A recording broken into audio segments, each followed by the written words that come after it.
Hello my dear student, তাহলে তোমরা যারা একাদশ শ্রেণীতে আছো তোমাদের জন্য আজকে আমি একটা চ্যাপ্টার যেটা হচ্ছে উদ্ভিদের জল, খাদ্য, পুষ্টি এবং গ্যাস সঞ্চারণ, এই চ্যাপ্টারটা আমি তোমাকে বোঝাতে চলেছি। এবং তার সঙ্গে সঙ্গে তোমাকে এমন কিছু সাজেস্টিভ ইম্পর্টেন্ট কোশ্চেন বলবো, তোমাকে আমি পুরো চ্যাপ্টারটা বোঝাবার চেষ্টা করব। তারপর আমি এখান থেকে কোন কোন ইম্পর্টেন্ট কোশ্চেন হতে পারে সেটাও আমি তোমাকে বলে দেবো আজকের ক্লাসের মধ্যেই। সেজন্য তোমরা সবাই খুব ভালো করে মন দিয়ে এই চ্যাপ্টারটা থেকে বুঝে নাও আমার কাছ থেকে এই চ্যাপ্টারটা। তাহলে আমরা উদ্ভিদ দেখো, উদ্ভিদ তো নিজের খাদ্য নিজেই প্রস্তুত করতে পারে ফটোসিনথেসিস আর সালোক সংশ্লেষ পদ্ধতির মাধ্যমে। কিন্তু দেখো, খাদ্য তো তৈরি করতে পারে, কিন্তু খাদ্য তৈরি করতে গেলে তাকে তো সব জিনিস দিতে হবে, তবেই না সে খাদ্যটা তৈরি করবে। খাদ্য তৈরি করতে গেলে জল দিতে হবে, জল তো তাহলে সে কোথা থেকে পাবে? জল তো মাটিতে আছে, সেই মাটি থেকে জলটাকে ওকে টেক আপ করে নিয়ে যেখানে খাদ্য তৈরি হবে অর্থাৎ সেই সালোক সংশ্লেষের স্থান পাতায় পৌঁছে দিতে হবে। কিন্তু কিভাবে যাবে? সে একটা লম্বা গাছ ভাবো, সেই গাছে কোথায় তার মূল আর কোথায় তার পাতা, এত দূর, সেখানে যাবে কি করে জলটা? এর জন্য বিশেষ কিছু পদ্ধতি আছে। শুধু তাই নয়, জলটাকে তো তাকে শোষণও করতে হবে, সেটাই কিভাবে সম্পন্ন হবে? তাহলে আজকে আমরা একটা খুব ইন্টারেস্টিং চ্যাপ্টার পড়তে চলেছি তোমাদের জন্য। তাহলে উদ্ভিদকে খাদ্য তৈরির জন্য মেন যেটা দরকার সেটা হচ্ছে জল আর কার্বন ডাই অক্সাইড। তো তাহলে জলের কথা বলি, উদ্ভিদ কিভাবে জল শোষণ করে।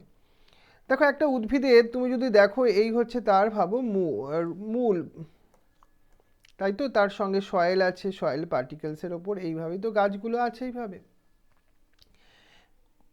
এই যে উদ্ভিদের ক্ষেত্রে তার কোষ আছে, উদ্ভিদের ক্ষেত্রেও কোষ আছে।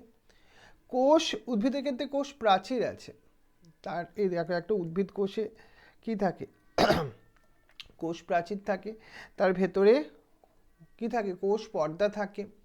এবার কোষ পর্দা আর কোষ প্রাচীর কিন্তু একটু দুটো ডিফারেন্ট জিনিস। কোষ প্রাচীর যেটা কিন্তু ভেদ্য, সবাইকেও প্রবেশ করতে দেয়, কিন্তু কোষ পর্দা যেটা সেটা অর্ধভেদ্য। সেই জন্য এখানে কি পদ্ধতিগুলো ঘটে সেটা তুমি দেখো।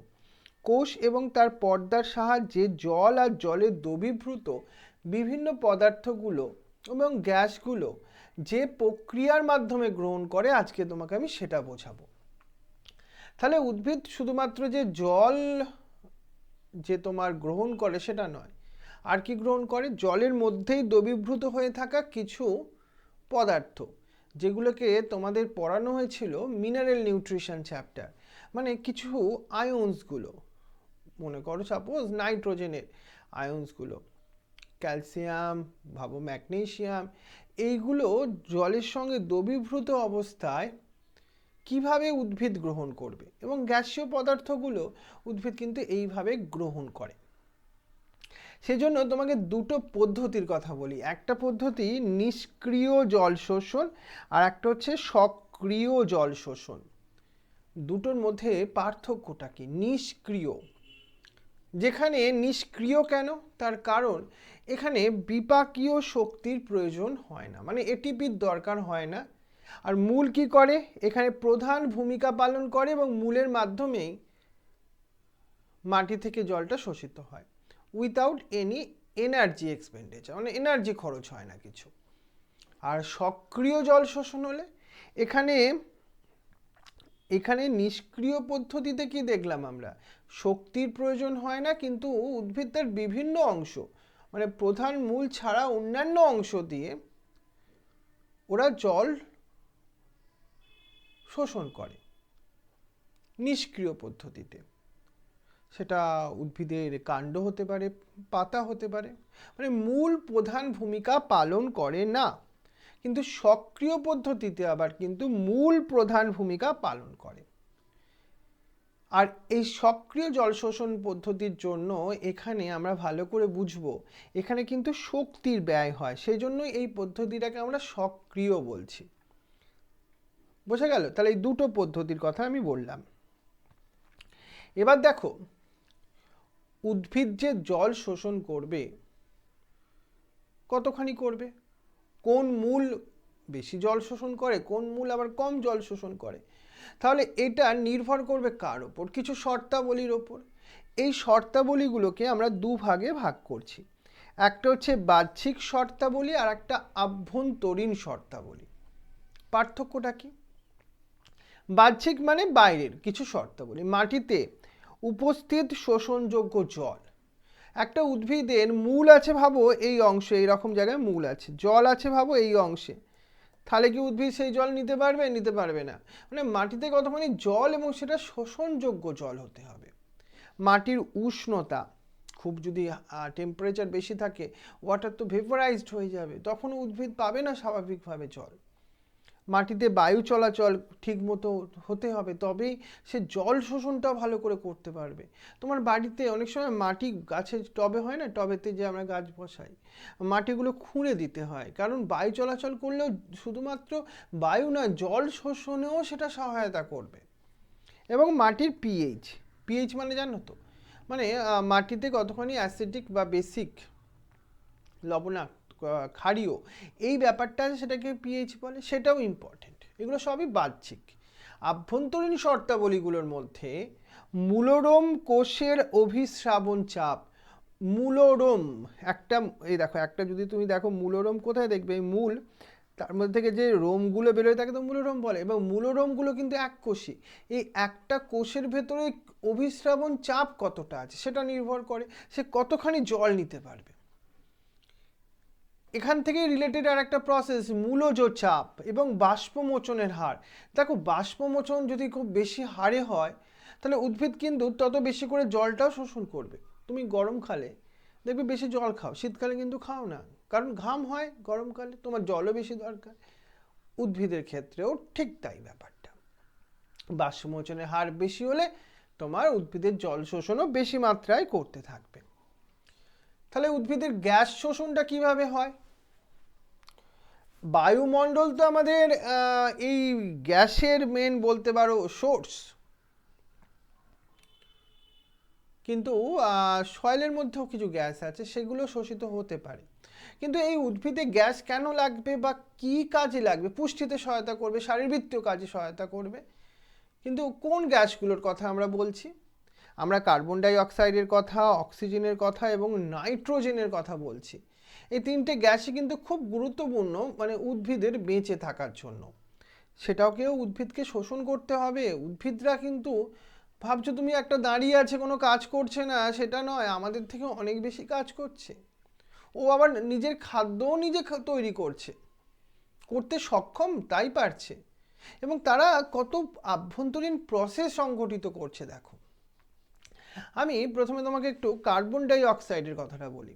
কার্বন ডাই অক্সাইডের পরিমাণ খুব অল্প আছে বায়ুমণ্ডলে, 0.04%, বেশি হলেই তো মুশকিল হয়ে যাবে। সবুজ যারা সবুজ উদ্ভিদগুলো আছে তারা বায়ুমণ্ডল থেকে কার্বন ডাই অক্সাইড নিতে পারে। কোথা দিয়ে নেয়? সেটা হচ্ছে পত্ররন্ধ্র দিয়ে দেয়। পত্ররন্ধ্রের মাধ্যমেই, মানে কার্বন ডাই অক্সাইড ব্যাপন প্রক্রিয়া, একটা প্রক্রিয়ার নাম বললাম, ব্যাপন প্রক্রিয়ার মাধ্যমে ওরা শোষিত করে। এবং সেই কার্বন ডাই অক্সাইডটা কোথায় কাজে লাগে? সেটা সালোক সংশ্লেষ প্রক্রিয়াতে ব্যবহৃত হয়। সালোক সংশ্লেষ প্রক্রিয়া তোমরা পড়েছো, অন্ধকার দশায় কার্বন ডাই অক্সাইড ব্যবহৃত হয়। কিছু জাঙ্গল উদ্ভিদ আছে, জাঙ্গল মানে জেরাফাইটিক প্ল্যান্ট, মানে যারা একটু ডেজার্ট এই ধরনের কিছু কন্ডিশনে গ্রো করে, তাদের ক্ষেত্রে কিন্তু আবার কার্বন ডাই অক্সাইড শোষিত হয় কখন জানো? রাত্রির বেলাতে তারা ব্যাপন প্রক্রিয়া কার্বন ডাই অক্সাইডটা শোষণ করে নেয়। কারণ ওরা না পত্ররন্ধ্রটা সকালবেলা খুলতে চায় না। কেন খোলে না? কারণ ওখানে তো জল নেই, বাষ্পমোচন বেশি হতে দিলে চলবে না। একই তো ডে টাইমে বুঝতেই পারছো টেম্পারেচার অনেক বেশি থাকে, কিন্তু কার্বন ডাই অক্সাইড ওর তো দরকার সালোক সংশ্লেষের জন্য। ও সেজন্য রাত্রিবেলা যখন টেম্পারেচার কম আছে, মানে বাষ্পমোচনের হারটা কম আছে, তখন ওরা কি করছে, কার্বন ডাই অক্সাইডটাকে শোষণ করে রেখে দিচ্ছে, কিছু জৈব অ্যাসিড হিসাবে জমা রাখে। আবার দিনের বেলায় ওই জৈব অ্যাসিডকে ভেঙে ও কার্বন ডাই অক্সাইডকে সংশ্লেষের জন্য ব্যবহৃত করে ওই কার্বন ডাই অক্সাইডটা। দেখো কার্বন ডাই অক্সাইড নিয়ে উদ্ভিদের মধ্যে কত বৈচিত্র্য। অক্সিজেন কত আছে? অক্সিজেন 20 থেকে 60% আছে অক্সিজেন আমাদের বায়ুমণ্ডলে। অক্সিজেন কেন লাগে উদ্ভিদের ক্ষেত্রে? সালোক সংশ্লেষে তো লাগে না, বরং বলতে পারো সালোক সংশ্লেষে তৈরি হয়। কিন্তু অক্সিজেন উদ্ভিদের ক্ষেত্রে লাগে তার প্রান্তীয় জারণ, প্রান্তীয় শোষণের একটা পর্যায়, যেখানে অক্সিজেন তোমার লাগে এটিপি জেনারেট করতে, শ্বসন প্রক্রিয়া অক্সিজেন লাগে, সেজন্য উদ্ভিদকে অক্সিজেন শোষণ করতে হয়।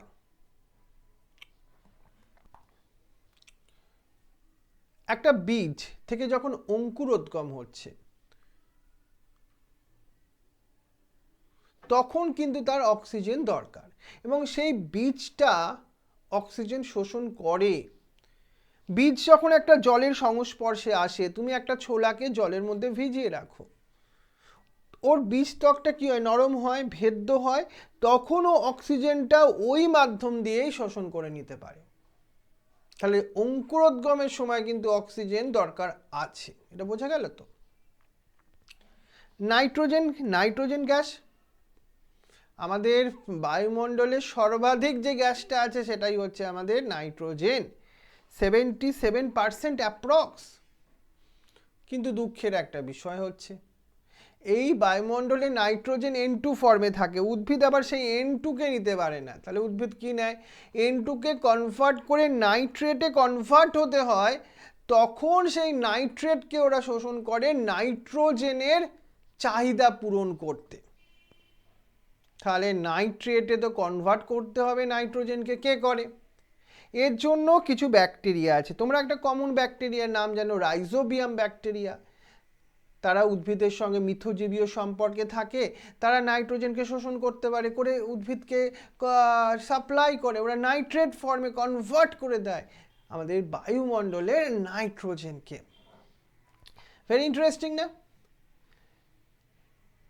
এবার দেখো উদ্ভিদের পরিপোষক, আগে আমরা মিনারেল নিউট্রিশনের কথা বলছি, মানে ওই পরিপোষকগুলোকেও তো শোষণ করতে হয়। পরিপোষকগুলো কোথায় লাগে উদ্ভিদের, কেন ওরা নাইট্রোজেন, ওরা কেন ক্যালসিয়াম, ওরা কেন ম্যাগনেসিয়াম, কেন আয়রন এগুলোকে শোষণ করবে? তার কারণ ওগুলো কোথায় আছে, ওটা সাধারণত মাটিতে আছে, যেমন ফসফরাস, এগুলো মাটিতে থাকে, এবং এইগুলো উদ্ভিদের শারীরবৃত্তীয় কাজে লাগে। শুধু তাই নয়, একটা উদ্ভিদের স্বাভাবিক বৃদ্ধি, তার ক্ষয় রোধ করতে এই পুরো পরিপোষক নিউট্রিয়েন্টগুলোকে কিন্তু ভেরি ইম্পর্টেন্ট রোল প্লে করে এরা।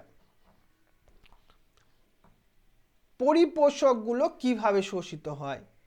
পরিপোষক মানে আমি কার কথা বলছি, মিনারেল নিউট্রিয়েন্টগুলোর কথা বলছি। এগুলো দুটো পদ্ধতিতে শোষিত হয়, একটা হচ্ছে নিষ্ক্রিয় শোষণ, আর একটা হচ্ছে সক্রিয় শোষণ পদ্ধতি। তাহলে নিষ্ক্রিয় এবং সক্রিয় শোষণের মধ্যে পার্থক্য কি এই পরিপোষক শোষণের ক্ষেত্রে?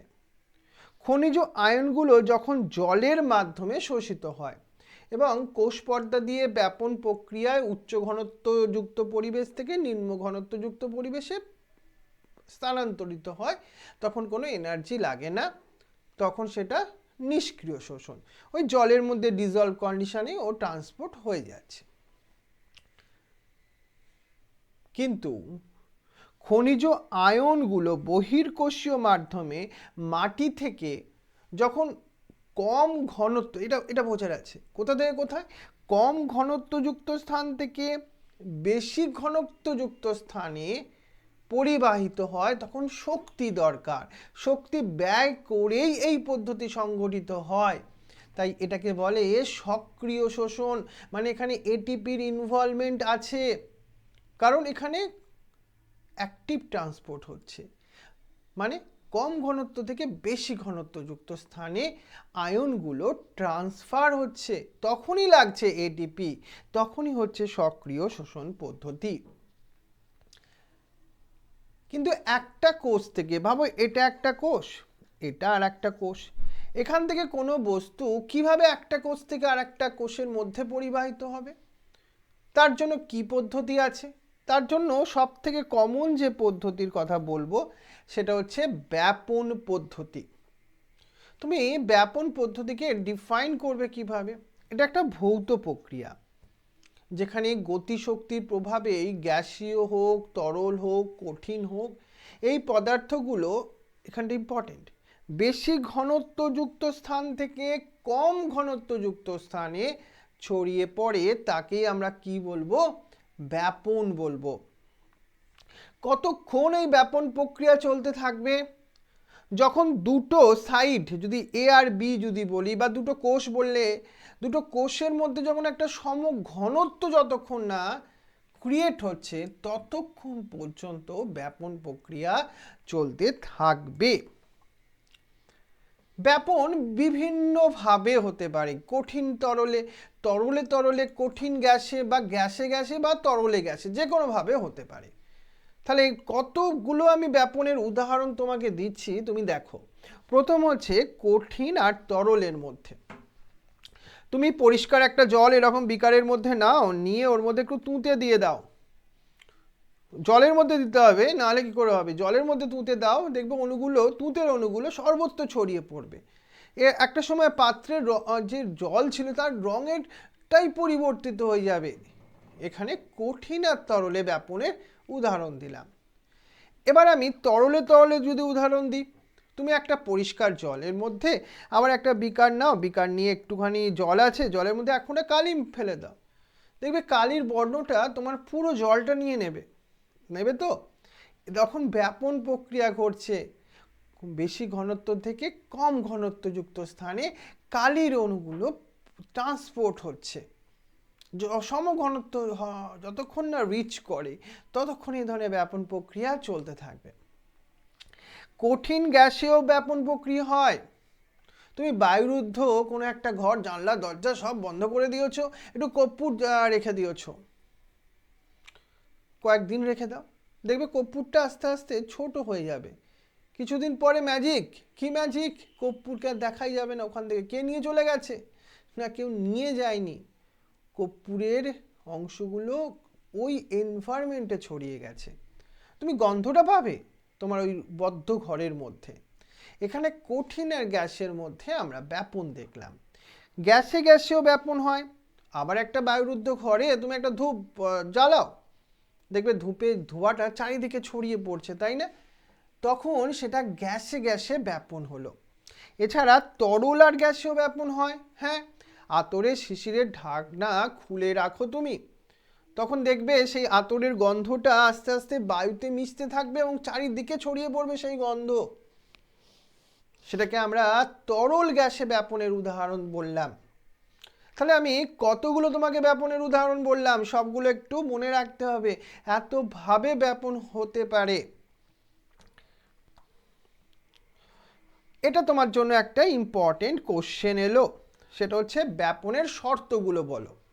কোশ্চেনটা ক্লিয়ার? এগুলো একটু আন্ডারলাইন করতে হবে আর একটু খাতায় নোট করতে হবে তোমাদেরকে। দেখো না বায়োলজি সাবজেক্টটা কতটা ইন্টারেস্টিং, একটু মজা করে, একটু ভালোবেসে, বুঝে বুঝে পড়তে হবে। কোশ্চেন কমন আসবেই 100%, তুমি নিজেই বুঝে যাবে, আমাকে আমার কথা শুনতে হবে না। যদি তুমি জিনিসটা ভালো করে বোঝো তুমি তো সব পারবে, এটাই তো স্বাভাবিক। তাহলে ব্যাপনের শর্তগুলো কি কি? এক নম্বর হচ্ছে ঘনত্বের পার্থক্য। বেশি ঘনত্ব থেকে কম ঘনত্ব যেতে হবে। যদি এই ঘনত্বের পার্থক্যটা যত বেশি হবে ব্যাপন প্রক্রিয়া তত তাড়াতাড়ি হতে থাকবে। ব্যাপনের মাধ্যমটা, মানে মাধ্যমের ঘনত্ব যদি কম হয় তাহলে ব্যাপনের হারটা বাড়তে থাকবে।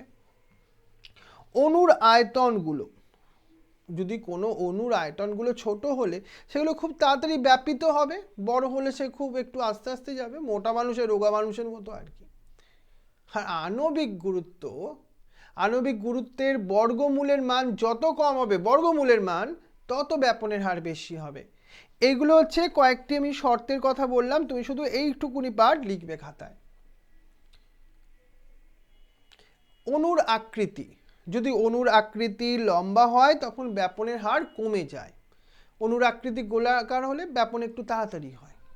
দ্রাবক, দ্রাবক যদি বেশি হয় তখন ব্যাপনের হার কিন্তু, দ্রাবক ব্যাপনের বেশি হলে ব্যাপনের হার কমে যায়। গ্যাসীয় পদার্থে ব্যাপনে গ্রাহমের সূত্র, গ্যাসীয় পদার্থে যখন ব্যাপনের পদার্থগুলি ঘনত্বের বর্গমূলের সঙ্গে ব্যস্তানুপাতিক হারে পরিবর্তিত হয়, এটা একটা ব্যাপনের শর্ত, এটা শুধু মনে রেখো। আর ব্যাপনের জন্য ফিক্সের সূত্রটা কি, এটা কোশ্চেন তো হতে পারে। অর্থাৎ নির্দিষ্ট সময় ব্যাপনের হার তার ঘনত্বের নতিমাত্রার সঙ্গে সমানুপাতিক। এইগুলো হচ্ছে কয়েকটি শর্ত। আর দ্রাব্যতা, দ্রাব্যতা বেশি হলে অণুর ব্যাপনের হার বেশি হবে, দ্রাব্যতা বলছি। পর্দা, যে পর্দার মধ্যে দিয়ে হয়তো পরিবাহিত হচ্ছে সাবস্টেন্সগুলো, সেই পর্দার ছিদ্রের ব্যাস তার অণুর ব্যাসের চেয়ে যদি বড় হয় তাহলে তো ব্যাপন তাড়াতাড়ি হবে। তাপমাত্রা এবং চাপও কিন্তু খুব গুরুত্বপূর্ণ। তাপমাত্রা বা চাপ যদি বেশি হয়, অণুর গতিশক্তি বেড়ে যায়, তাহলে ব্যাপনের হার তখন বৃদ্ধি পায়। তুমি এইরকমভাবে যতগুলো পারো এইরকম ব্যাপনের শর্ত লিখবে। এটা তো আমি আগেই বলেছি, এটা তোমার জন্য খুবই গুরুত্বপূর্ণ একটা প্রশ্ন হতে পারে। তাহলে ব্যাপনের শর্ত হিসেবে আমরা দেখলাম, যদি আমরা উদাহরণ দিই, অক্সিজেন প্রবেশ এবং কার্বন ডাই অক্সাইড নির্গমন সেটা ব্যাপন প্রক্রিয়ার মাধ্যমেই ঘটে। সালোক সংশ্লেষ পদ্ধতিতে যে কার্বন ডাই অক্সাইড দরকার সেটা ব্যাপন প্রক্রিয়ায় উদ্ভিদ কোষে প্রবেশ করে। আর কোষে যে বিপাকের ফলে কার্বন ডাই অক্সাইড তৈরি হয় সেটাও ব্যাপন প্রক্রিয়ার মাধ্যমেই তো কোষ থেকে নির্গত হয়। আর বিপাকের ফলে সৃষ্ট যে রেচন পদার্থ সেটাও ব্যাপন প্রক্রিয়ার মাধ্যমে কোষ থেকে বেরিয়ে যায়। এটা হচ্ছে ব্যাপনের তাৎপর্য বলতে পারো, সিগনিফিকেন্স বলতে পারো। এছাড়া হরমোন, উৎসেচক এরা ব্যাপন প্রক্রিয়ার মাধ্যমে কোষ থেকে নির্গত হয়ে অন্য কোষে ট্রান্সফার হয়। এছাড়া জীবদেহে সঞ্চিত বিভিন্ন জৈব বস্তুগুলো ব্যাপনের মাধ্যমে এক স্থান থেকে অন্য স্থানে প্রেরিত হয়। সুগন্ধি ফুলের গন্ধ আমাদের খুব ভালো লাগে, এটাই ব্যাপন প্রক্রিয়ার মাধ্যমে ওই গন্ধগুলো বাতাসে ছড়িয়ে পড়ে, তাই আমাদের ভাল লাগে। এটা ব্যাপনের উদাহরণ। তাহলে ব্যাপনের তাৎপর্য বললে তুমি এই পয়েন্টগুলি লিখে দাও, তাহলে তো তোমার হয়ে যাবে। তাহলে এটা হচ্ছে আমাদের ব্যাপন, সাধারণ যে ব্যাপন তার কথা আমি তোমাদের বললাম।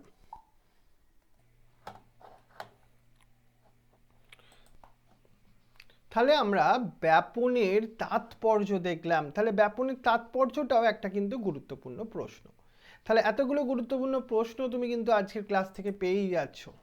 এবার আবার একটা ইম্পর্টেন্ট কোশ্চেন আমি তোমাকে বোঝাবো, সেটা হচ্ছে সহায়ক ব্যাপন বলতে কি বোঝো? সহায়ক মানে কিছুর সহায়তা দরকার, কিসের জন্য? ব্যাপনের জন্য। ভাবো আমরা একটা এরকম পর্দা আঁকলাম,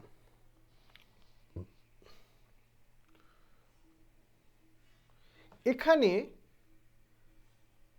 বস্তুগুলো বেশি ঘনত্বের স্থান থেকেই কম ঘনত্বের স্থানে স্থানান্তরিত হবে সাধারণ ব্যাপনের মতো। কিন্তু এখানে দরকার কিছু বাহক, মানে এখানে কিছু প্রোটিন আছে, ভাবো এগুলো প্রোটিন, এর মাধ্যম দিয়ে কিছু বস্তু খুব কুইক এ সাইড থেকে বি সাইডে চলে আসছে, বাহকের মাধ্যমে দিয়ে যাচ্ছে। সেজন্য এই প্রক্রিয়াটা সাধারণ ব্যাপনের থেকে কম্পারেটিভলি দ্রুত সংঘটিত হচ্ছে।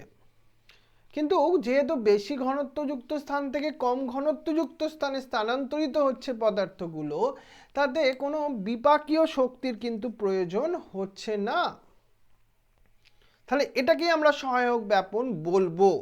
তাহলে সহায়ক ব্যাপন প্রক্রিয়ায় বিপাকীয় শক্তির প্রয়োজন হয় না, বাহকের মাধ্যমে ঘটে, এই প্রক্রিয়াটি দ্রুত হয়। আর এই প্রক্রিয়াতেও কিন্তু বেশি ঘনত্বযুক্ত স্থান থেকে কম ঘনত্বযুক্ত স্থানে দ্রাবের অণুগুলো স্থানান্তরিত ঘটে। এবার আমি আয়নের কিছু কথা বলবো, আয়নগুলো কিভাবে উদ্ভিদ দেহে পরিবহন ঘটে। মেনলি কিছু পদার্থগুলো তথা অণুগুলো আয়ন হিসাবেই কোষের মধ্যে প্রবেশ করে। এমজি প্লাস প্লাস বলো বা আমাদের ক্যালসিয়ামের কথা বলো, এফির কথা বলো, এই আয়নগুলো পরিবর্তিত হয়, মানে প্রবেশ করে এবং তারা ট্রান্সফার হয় সেই নিষ্ক্রিয় এবং সক্রিয় পদ্ধতির কথা আমি তোমাকে বলবো। নিষ্ক্রিয় আয়ন পরিবহন পদ্ধতি আর একটা হচ্ছে সক্রিয় আয়ন পরিবহন পদ্ধতি। সক্রিয় এই কথাটা তো মানে বুঝতেই পারছো, সক্রিয় মানে এটিপির প্রয়োজন হবে, নিষ্ক্রিয় মানে এটিপির প্রয়োজন হবে না। তাহলে নিষ্ক্রিয় আয়ন পরিবহন পদ্ধতিতে পরিবহনে বিপাকীয় শক্তির প্রয়োজন হয় না, বাহকেরও কোনো প্রয়োজন হয় না, অণুগুলো শুধুমাত্র বেশি গুরুত্ব থেকে কম গুরুত্বের স্থানের দিকে পরিবাহিত হয়ে যায়, সাধারণ পদ্ধতি। কিন্তু সক্রিয় আয়ন পরিবহন মানে কি হলো? সক্রিয় মানে কার দরকার? এখানে বিপাকীয় শক্তি দরকার। আয়নগুলো কোথা থেকে কোথায় হবে? কম ঘনত্ব থেকে বেশি ঘনত্ব স্থানে। বাহকের প্রয়োজনও হয় এখানে। এটাকে বলছি সক্রিয় আয়ন পরিবহন। মানে আয়নটা পরিবহন হবে কিছু প্রোটিনের সহায়তায়, এটিপির সাহায্যে, তবেই পরিবাহিত হতে পারবে কম গাঢ়ত্ব থেকে বেশি গাঢ়ত্বের দিকে। এইভাবে এটিপি বাহক তত্ত্ব, যেটা আমাদের ল্যাটিস এবং সাইক্লিক বলেছিল 1959-এ, এই তত্ত্বের প্রবক্তা। এই 1 মার্কসের কোশ্চেন গো, আর কিছু না, মনে রেখো একটু। এইভাবে বিভিন্ন আয়ন বাহক থাকে, ডিফারেন্ট তোমার প্রোটিনসগুলো যারা এইভাবে এটিপির সহায়তা নিয়ে আয়নগুলোকে এক জায়গা থেকে আর একটা জায়গায় বহন করে নিয়ে যায়। এরকম কিছু বাহক, যেমন ফসফোকাইনেজ উৎসেচকের সাহায্যে ওই এটিপি তো লাগবেই, বাহকটা সক্রিয় হয়ে ওঠে। কিছু এরকম উদাহরণ তুমি মনে রাখতেই পারো। সক্রিয় পরিবহন, সক্রিয় মানে তাহলে এটিপি সহায়তা হচ্ছে। সক্রিয় পরিবহন এবার আমি দুটো ভাবে আমি তোমাকে এক্সপ্লেন করি। একটা হচ্ছে একক পরিবহন আর একটা হচ্ছে সহ পরিবহন। একক আর একটা সহ। দেখো ভালো করে বলছো, আমি দ্রাবের অণুগুলো কোষ পর্দার মধ্যে দিয়ে যখন একই অভিমুখে, একটি অভিমুখেই পরিবাহিত হয়, তখন তাকে আমরা ভাবো এটা একটা মেমব্রেন। এখান থেকে এই ধরনের এ আর একজন বি, এরা দুজনই এই সাইডে আসতে চাইছে, হতেই পারে। এই পদ্ধতিটাকে আমরা একক পরিবহনের সিম্পোর্ট পদ্ধতি বলবো। সিম্পোর্ট মানে কি? অর্থাৎ পদার্থের অণুগুলো কোষ পর্দা দিয়ে একই অভিমুখে পরিবাহিত হচ্ছে। দেখো এ আর বি দুটো একই অভিমুখে যাচ্ছে না,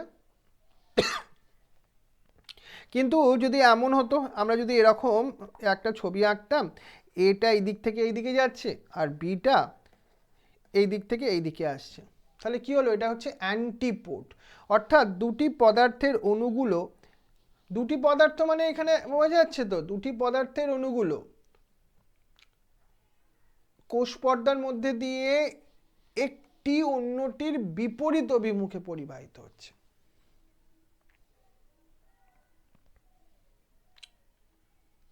সিম্পোর্টের ক্ষেত্রে কিন্তু একটা জিনিস মনে রেখো, পদার্থের অণুগুলো কোষ পর্দা অভিমুখে একই অভিমুখে পরিবাহিত হচ্ছে, কিন্তু একই সঙ্গে হচ্ছে তা নয়।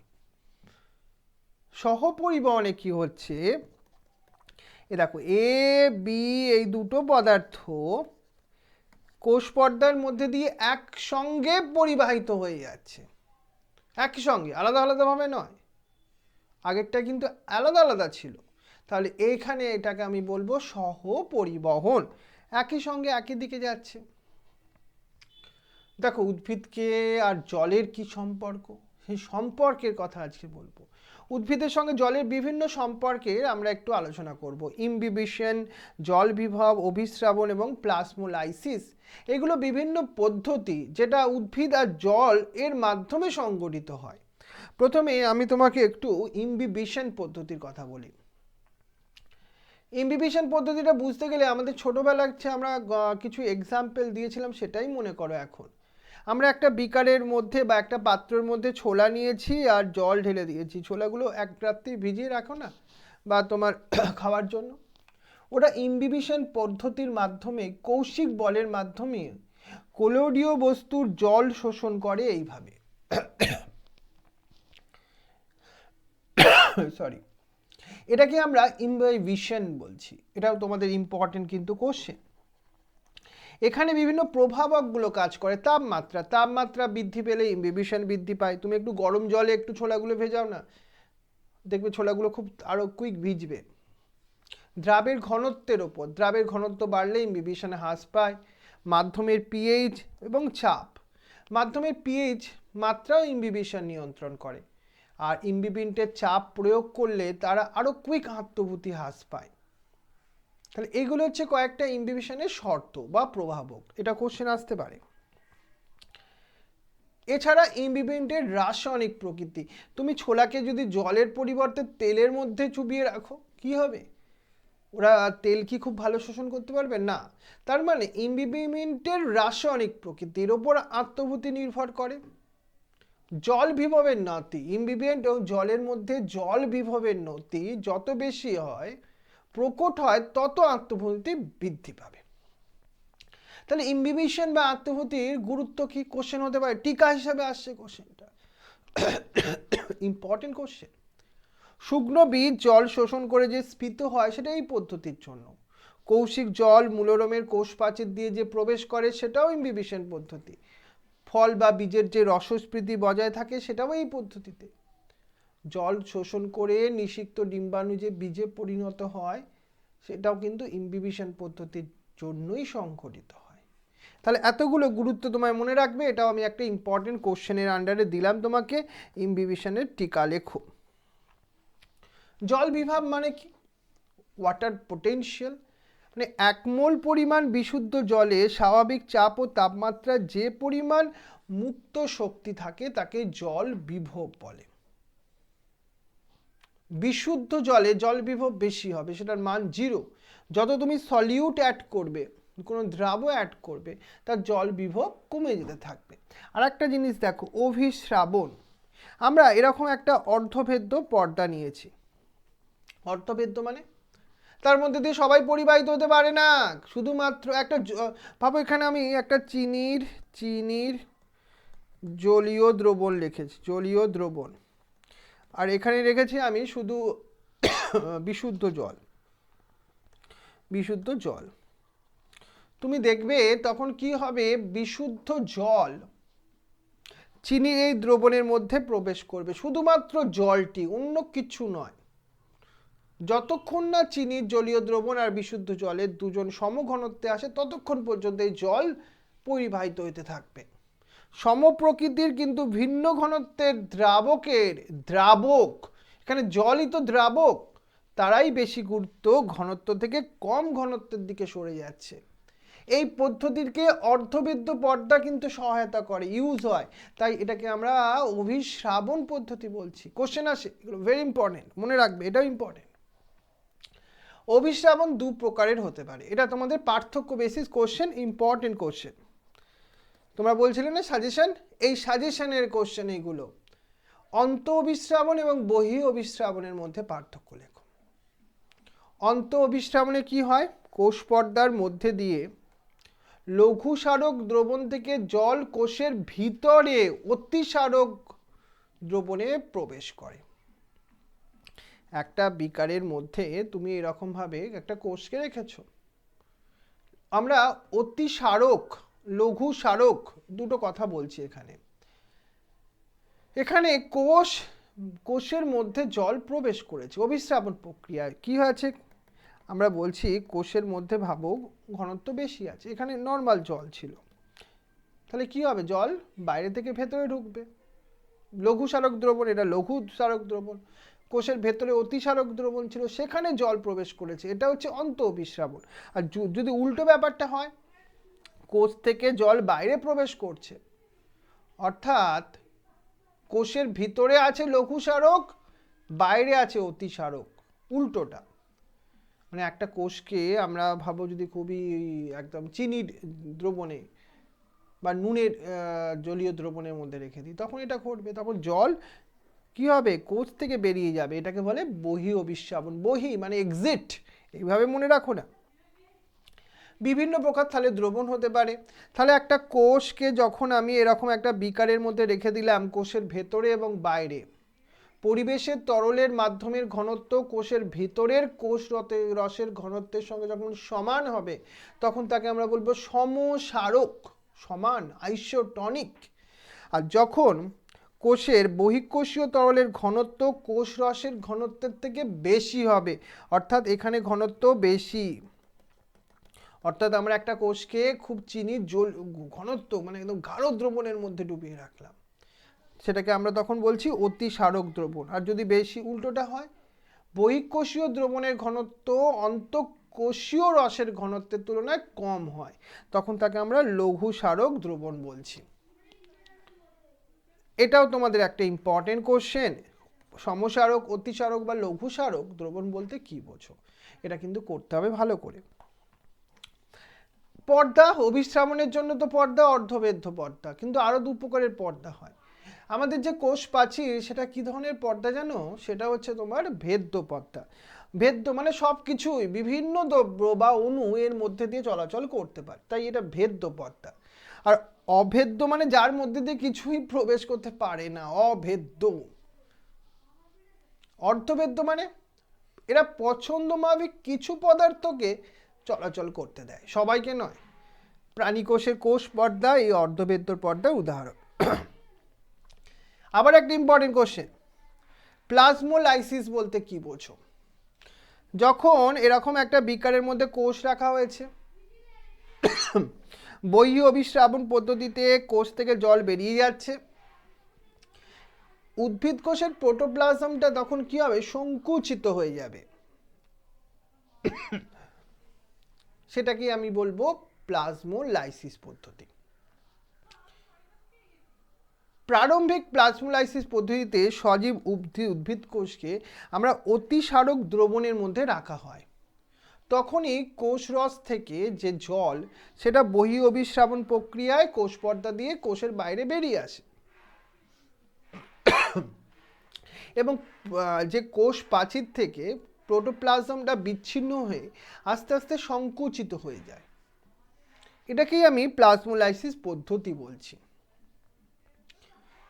আর একটা ইম্পর্টেন্ট কোশ্চেন, ডিপ্লাজমোলাইসিস বলতে কি বোঝো?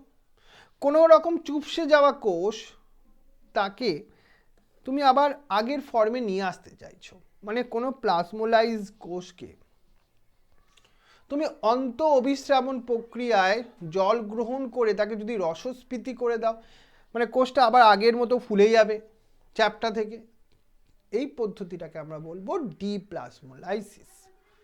এখানে কি হলো জানো? এখানে কোষ পর্দা অর্ধভেদ্য প্রকৃতির তো বোঝাই যাচ্ছে, কোষের অভিস্রাবণীয় চাপ নির্ণয় করা যায় এই তোমার প্লাজমোলাইসিস পদ্ধতির মাধ্যমে। প্লাজমোলাইসিস অভিস্রাবণ বোঝানোর ক্ষেত্রে একটা বিশেষ প্রক্রিয়া, এবং কোষের সজীব অবস্থা চিহ্নিত করতেও এই পদ্ধতিটা আমাদের পক্ষে গুরুত্বপূর্ণ। এটা হচ্ছে প্লাজমোলাইসিস এবং ডিপ্লাজমোলাইসিস, দুটোরই গুরুত্ব বলতে পারি আমরা। এটা কিন্তু কোশ্চেন আসছে তোমাদের জন্য।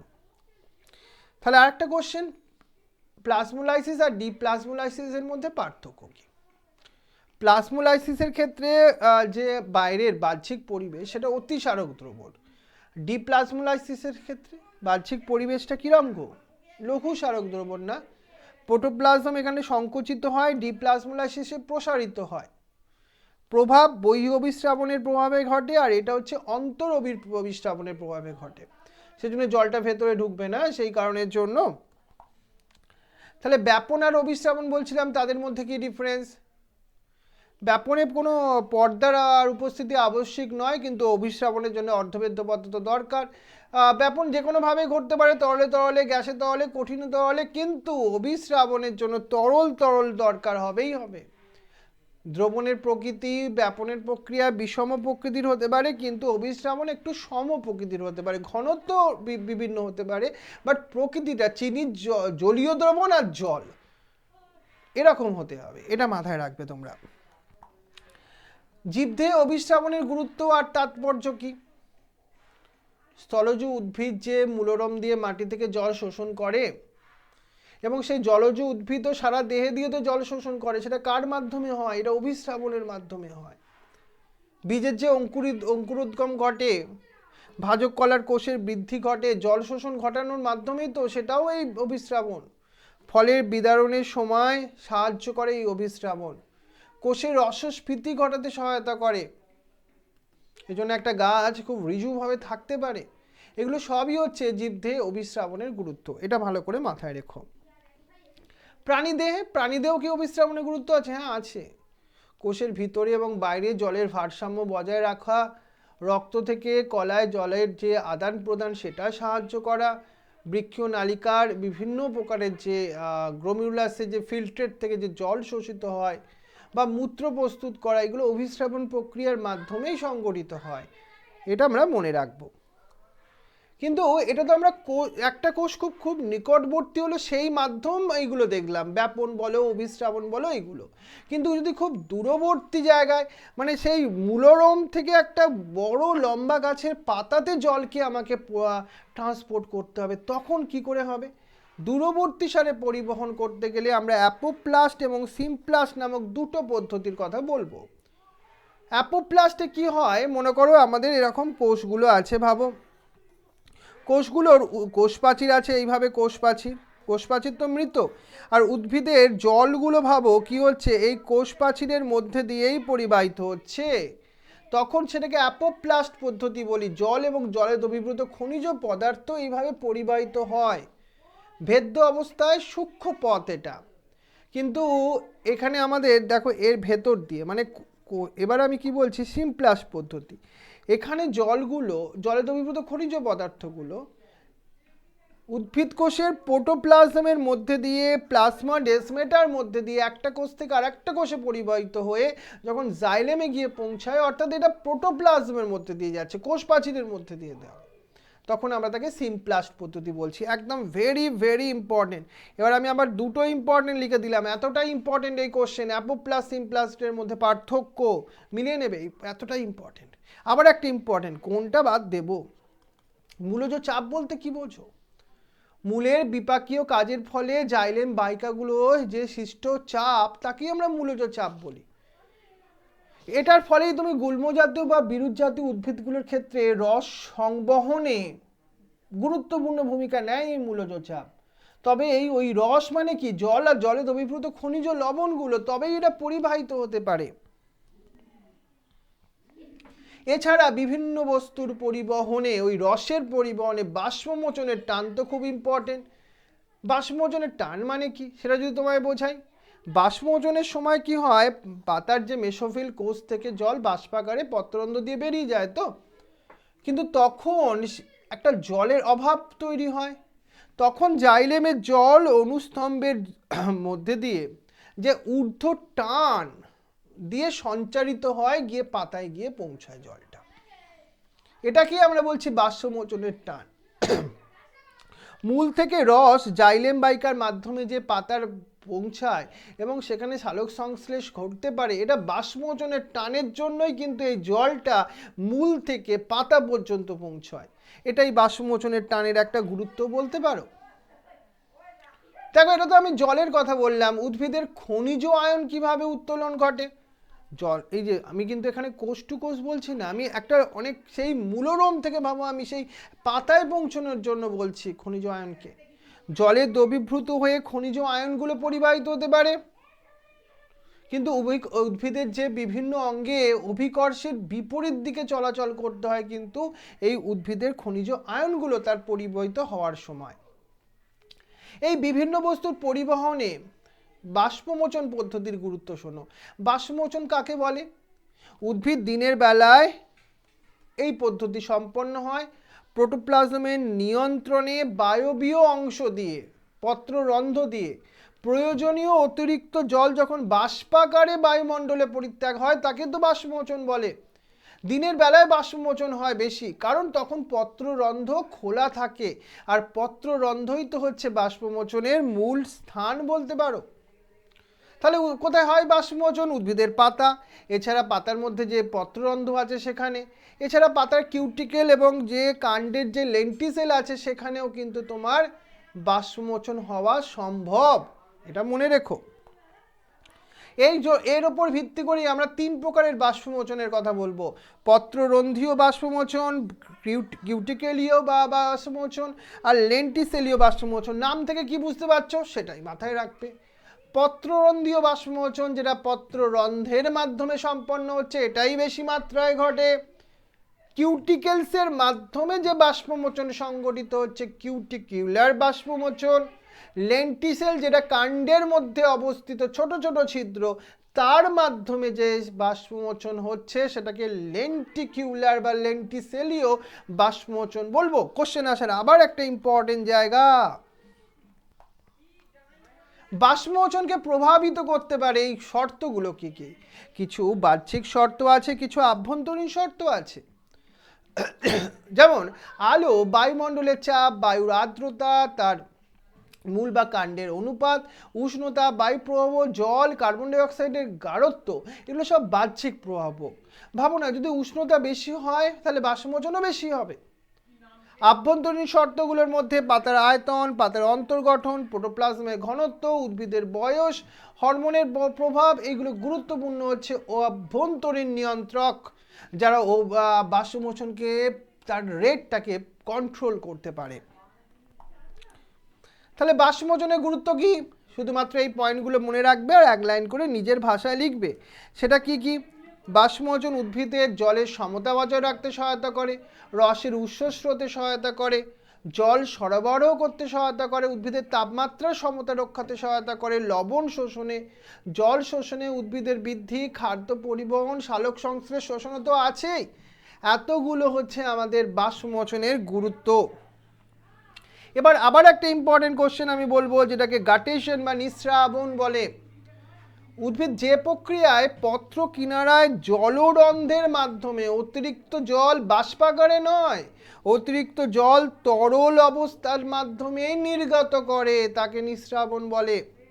সব পাতায় নয় অবশ্য, তুমি ওই কচু গাছের পাতায় এটা দেখতে পাবে। পাতার কিনারায় না, শীর্ষে ছোট ছোট ছিদ্র থাকে, এতে জলরন্ধ্র বলে।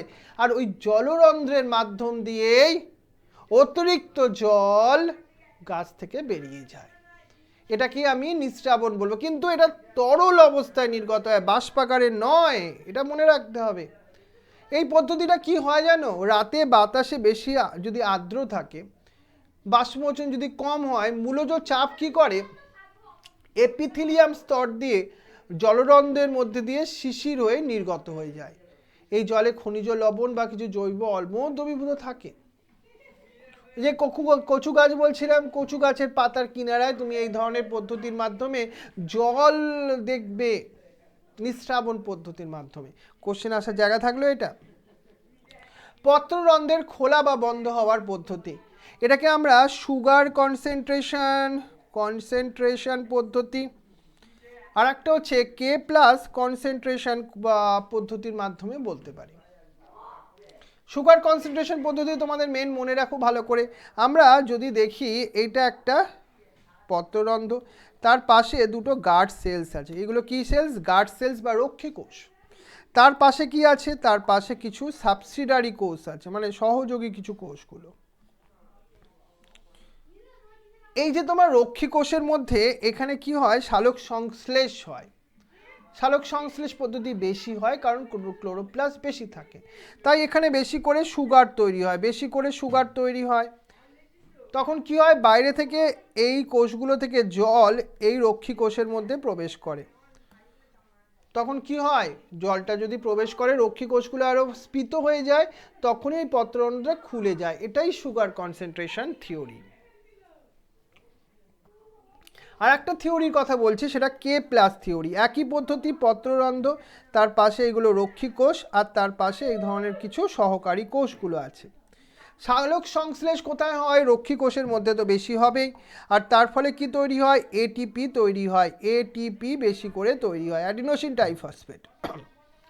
এটিপি সক্রিয় পরিবহন পদ্ধতিতে এই ধরনের কোষগুলো থেকে কে প্লাসকে রক্ষী কোষের মধ্যে টেনে ভেতরে নিয়ে নেয় এটিপির সহায়তায়। এইখানটায় নয়, এখান থেকে এখানে নিয়ে নেয়। এতে কি হয়ে যায়, রক্ষী কোষের মধ্যে কে প্লাসের কনসেন্ট্রেশন বেড়ে যায়, সলিউট বেড়ে যায়।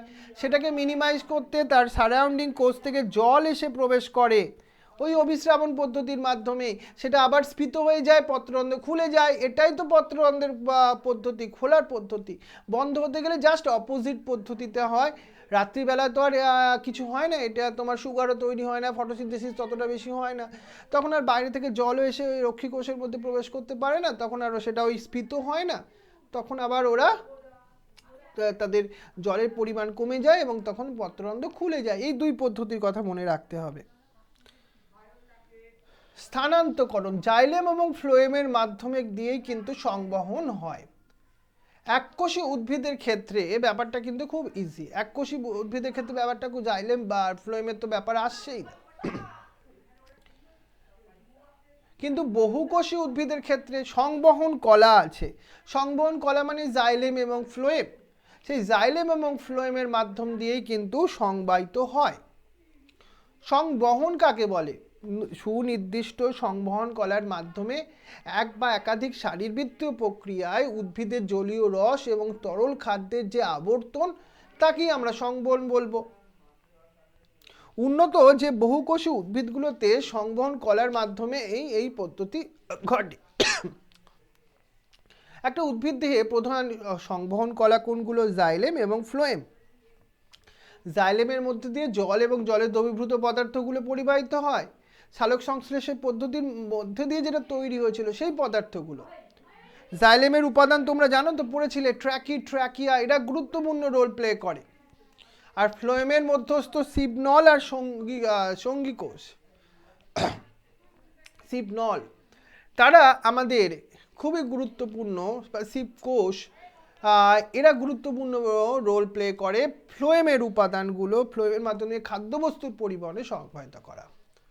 সংবহন বিভিন্নভাবে পর্যায় সংগঠিত হয়। একটা হচ্ছে ঊর্ধ্বমুখী সংবহন, নিম্নভূমিকী সংবহন এবং পার্শ্বীয় সংবহন।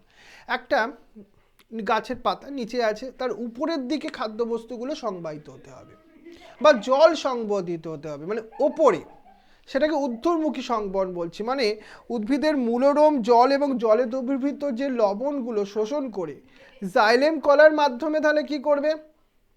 পাতায় পৌঁছে দেবে। এটা ঊর্ধ্বমুখী সংবহন। নিম্নমুখী কি হবে? সালোক সংশ্লেষ প্রক্রিয়া খাদ্য তৈরি হবে, সেই খাদ্যটা মূলেতে স্থানান্তরিত হবে, মূলেতে গিয়ে স্টোর হবে খাদ্যবস্তুটা, এটা নিম্নমুখী সংবহন। আর উদ্ভিদের অনেক কিছু তার কাণ্ড আছে, সেখানে মনে করো খাদ্য রসগুলো বিভিন্ন দেহের কেন্দ্র থেকে বহির্মজ্জার দিকে যখন পরিবাহিত হয় তাকে পার্শ্বীয় আমরা সংবহন বলছি। এর মাধ্যমের গুরুত্বটা কি? এখানে খাদ্যরস প্রতিটি জীব কোষে পৌঁছতে পারে এবং বিপাকজাত উদ্ভিদের বর্জ্য পদার্থগুলি কোষ থেকে অপসারিত হয় এই পদ্ধতির মারফতে। জাইলেমের মাধ্যমে জল এবং রসের পরিবহনের জন্য বিভিন্ন পদ্ধতির কথা আমরা বলবো। একটা হচ্ছে তোমার অধিপ্রাণ পদ্ধতি, যেটা তোমার সায়েন্টিস্ট গডলবেক্সি রিলে পাম্প মতবাদের মাধ্যমে জাইলেমের প্যারেনকাইমা কোষ বা মজ্জারাশির যে জীবিত কোষগুলো কিভাবে অবিশ্রাবণ চাপের মাধ্যমে রসের উৎসস্রোত ঘটে, সেটাই হচ্ছে এই মতবাদের মূল বিচার্য বিষয়। বা কিছু ভৌতিক মতবাদ, কৌশিক তত্ত্ব, ইমবিবিশন মতবাদ বা বায়বীয় চাপ তত্ত্ব, মূলজ চাপ বা সম বা অসম সংযোগজনিত বল বা বাষ্পমোচনও এই ভৌতিক কিছু মতবাদ, যার মাধ্যমে জল এবং জলের মধ্যে দ্রবীভূত রসগুলো জাইলেমের মাধ্যমে জলের উৎসস্রোতের মাধ্যমে মূলরম থেকে পাতায় গিয়ে পৌঁছয়। ফ্লোয়েমের মাধ্যমে কি হয়? খাদ্যবস্তু সংবাহিত হয়। খাদ্যবস্তুগুলো যেটা সালোক সংশ্লেষ প্রক্রিয়া তৈরি হয়েছে সেটা ফ্লোয়েমের মাধ্যমেই বিভিন্ন সজীব কোষে পরিবাহিত হয়, কিছুটা তাদের কাজে লাগাবার জন্য, কিছুটা স্টোর হওয়ার জন্য। বিজ্ঞানী ম্যাসন্স এবং ম্যাসকাল তুলো গাছের উপর পরীক্ষা নিরীক্ষা করে প্রথম প্রমাণ করেন ফ্লোয়েম কলার মাধ্যম দিয়ে নিম্নমুখে খাদ্যটা পরিবাহিত হয়। এইভাবে বিভিন্ন বিজ্ঞানীরা যে ফ্লোয়েমের মাধ্যম দিয়ে খাদ্য পরিবহন হয় সেটা আমাদের কাছে জানিয়েছিলেন। পদ্ধতিটা কিভাবে? তুমি ভাবো এইভাবে একটা ফ্লোয়েমের মধ্যে দিয়ে খাদ্যবস্তু, এটা হচ্ছে ভাবো একটা ফ্লোয়েম, তার পাশে কিন্তু জাইলেম আছে, খাদ্যটা তৈরি হয়েছে এই কোষগুলোতে। ভাবো এখান থেকে খাদ্যবস্তুটা যখন ফ্লোয়েমের মধ্যে প্রবেশ করে তখন ফ্লোয়েমের মধ্যে কিছু দ্রাবের পরিমাণ তো বেড়ে গেল, তখন তার সারাউন্ডিং জাইলেম থেকে কিছু জল এই ফ্লোয়েমের মধ্যে এসে প্রবেশ করছে। তখন কি হচ্ছে? ওপর দিক থেকে যদি তুমি জল ঢেলে দাও কোনো পাইপের মধ্যে দিয়ে, তখন দ্রাবটা আস্তে আস্তে নিচের দিকে চলে আসছে, মানে খাদ্যবস্তুগুলো ওরা এসে মূলের কাছে আসবে, যখন মূলের মধ্যে ওই খাদ্যবস্তুগুলো ওরা প্রেরণ করে দেবে। এইভাবে ফ্লোয়েমের মাধ্যম দিয়ে খাদ্যবস্তুগুলো পরিবাহিত হয় তোমার পাতা থেকে তার মূলের মধ্যে। এটা ফ্লোয়েমের থ্রু দিয়ে খাদ্য পরিবহন পদ্ধতি, এইভাবে মনে রাখতে হবে। তাহলে এই হচ্ছে তোমার পুরো চ্যাপ্টারটা, যেটা আমি তোমাকে বোঝাবার চেষ্টা করলাম। এই কোশ্চেনটাও কিন্তু করবে একটু, এটাও ইম্পর্টেন্ট একটা। তাহলে আমি যেগুলো বোঝালাম, যেগুলো বললাম, সেগুলো ভালো করে মন দিয়ে পড়ো আর সুন্দর করে খাতে একটা নোট করে নিও, তাহলে কিন্তু তোমার এই চ্যাপ্টারটা পুরোটাই তৈরি হয়ে যাবে। Thank you very much, best of luck তোমাদের সবাইকে।